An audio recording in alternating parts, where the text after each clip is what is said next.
Bonjour, je vais vous présenter l'intégration d'un nouveau concept appelé Virtual Lab as a Service dans la plateforme MOOC de EDX. Alors cette démo s'inscrit dans le cadre du projet Marguerite qui a parmi les objectifs d'offrir des MOOC et des SPOC à la demande qui intègrent donc en partie une plateforme expérimentale, d'où le nom Virtual Lab as a Service dans EDX. Alors, en effet, les plateformes MOOC existantes permettent principalement aux enseignants de créer et de mettre en ligne des cours généralement théoriques. Donc, ces plateformes MOOC, notamment ODX, n'offrent cependant pas d'apprentissage pratique permettant de vérifier et compléter les connaissances dispensées dans les cours théoriques.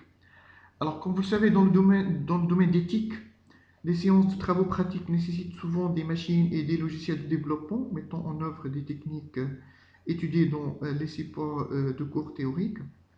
Alors le but, c'est effectivement d'offrir une salle de travaux pratiques ou un virtual lab comme un service dans la plateforme MOOC EDX. Alors pour commencer, là, ça c'est le CMS, c'est le authoring tool qui va permettre à l'enseignant de créer le cours.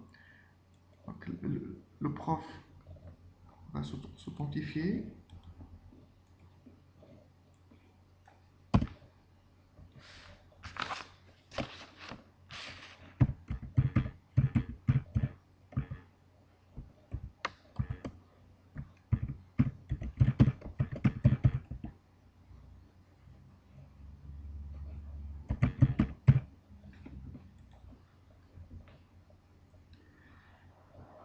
Voilà. Donc, supposons maintenant que l'enseignant souhaite créer donc, un cours avec un environnement expérimental. Donc, comme d'habitude, donc lorsqu'on fait une new course, donc là, on va faire entrer, par exemple, j'ai un module, voilà, par exemple, langage Java, voilà.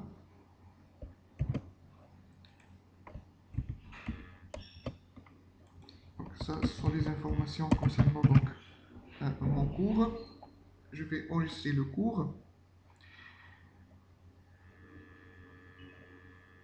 Parfait.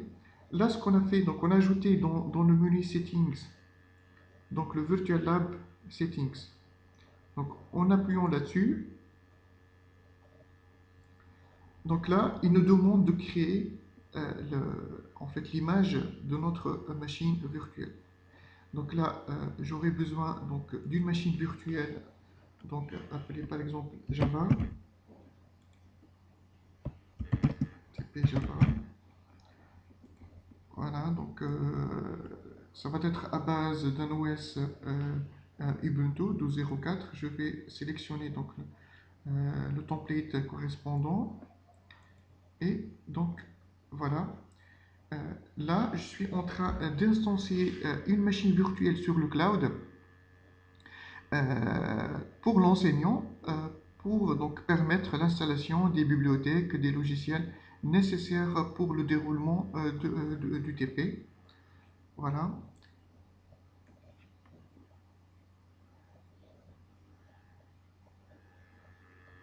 Donc là, je viens d'avoir une machine virtuelle sur le cloud. C'est le principe de desktop as a service. D'accord. Euh, voilà, donc c'est une instance dédiée pour l'enseignant.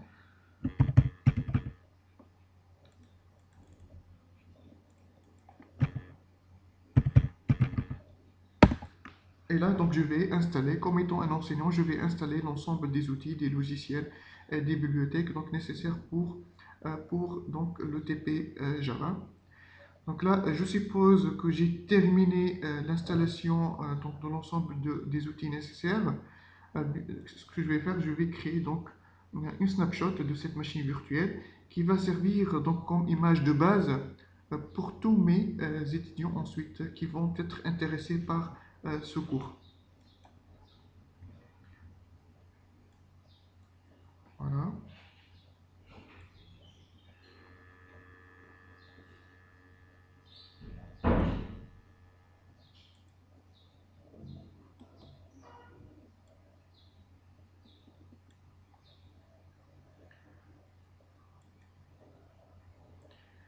Là, donc, euh, l'enseignant pourra aussi avoir donc l'ensemble des images déjà donc créées, préconfigurées. Donc en tant qu'enseignant, donc j'ai déjà créé trois images et la quatrième, donc ce que je viens de faire, donc le TP Java, c'est en cours de création. J'attends un tout petit peu le temps de création de la snapshot ou bien de l'image de ma machine virtuelle.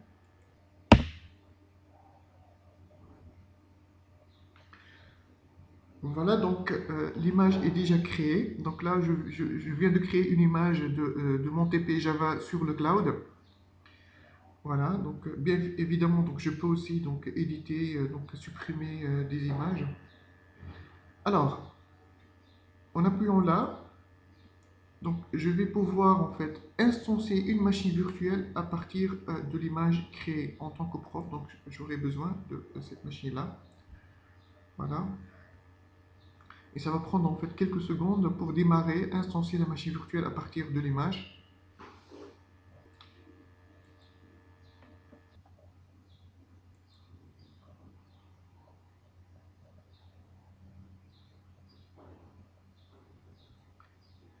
Voilà, donc on est presque, la machine virtuelle donc, est en train de se créer.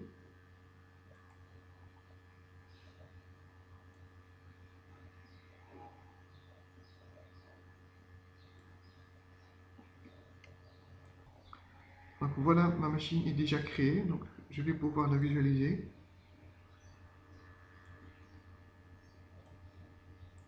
Voilà, donc c'est une machine virtuelle créée à partir de l'image prédéfinie, préconfigurée, préinstallée.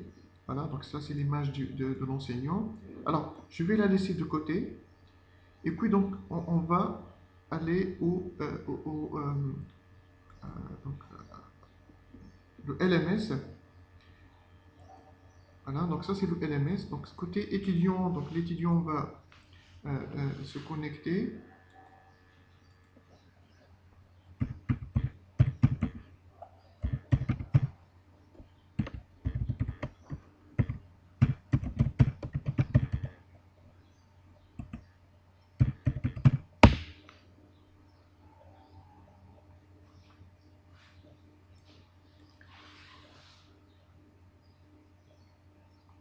Voilà, donc supposons que cet étudiant est intéressé par ce cours-là.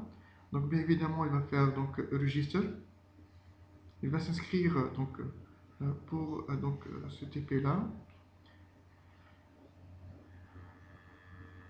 Voilà, voilà ce cours, il est déjà donc listé dans son dashboard. Donc view course. Ok, donc nous avons ajouté donc ici Virtual Lab dans le dashboard de l'étudiant, euh, qui va permettre en fait de visualiser euh, son propre desktop créé à partir de l'image du prof. Il peut aussi en fait visualiser le desktop de son professeur, de son enseignant en fait. En cliquant là, donc là je vais pouvoir accéder à la machine virtuelle de l'enseignant. Et là, donc, l'objectif, c'est en fait d'assurer le travail collaboratif. Alors, supposons que l'enseignant souhaite montrer quelque chose online qui sera en fait visualisé par tous ses étudiants. Donc, comme vous remarquez là, donc, ce que vous avez à gauche, donc ça c'est la machine virtuelle de l'enseignant. Ce que vous avez à droite, donc ça c'est côté étudiant qui est quelque part en fait euh, connecté via Internet et qui va pouvoir en fait visualiser, voir ce que le prof fait en temps réel. Donc là, voilà, je bouge un peu donc le pointeur de la souris, donc c'est la même chose. Voilà. Donc le prof, il va donc se connecter.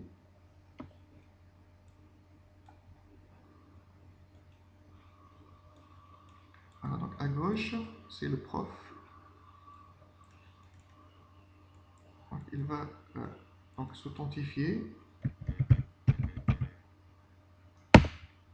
Voilà. Donc À gauche, donc c'est la fenêtre de la machine virtuelle du prof. À droite, donc ce que l'étudiant regarde via un LAN ou un WAN.